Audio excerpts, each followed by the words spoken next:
ছোট পর্দার অভিনেতা সিদ্দিকুর রহমানের সঙ্গে বিবাহ করে বাংলাদেশে বংশোদ্ভূত স্পেনের নাগরিক মারিয়া মিম দেশে স্থায়ী হন। এরপর থেকে তিনি মডেলিং শুরু করেন এবং মিডিয়াতে ক্যারিয়ার গড়ার চেষ্টা করেন। তবে সিদ্দিক এ পথে বাধা হয়ে দাঁড়ান। স্ত্রীকে সংসারে মনোযোগী হতে বলায় তাদের মধ্যে মনোমালিন্যের সৃষ্টি হয়, যার ফলশ্রুতিতে 2019 সালে তাদের সম্পর্ক ডিভোর্সে পরিণত হয়।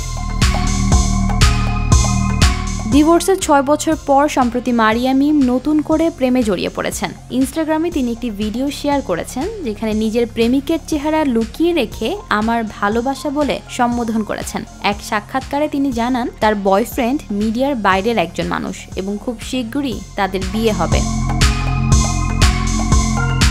মারিয়া মিম স্পষ্ট করে বলেন, সিদ্দিক তার প্রাক্তন স্বামী। ডিভোর্স হয়ে যাওয়ায় তার সঙ্গে যোগাযোগ রাখা পাপ বলে মনে করেন তিনি। তাই অনুরোধ করেছেন যেন কেউ সিদ্দিককে জামাই বানানোর চেষ্টা না করে।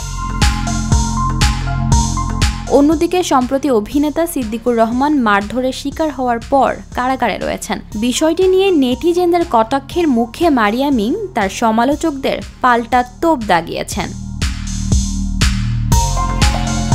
ইশিতা রহমান, নিরপেক্ষ নিউজ ডেস্ক।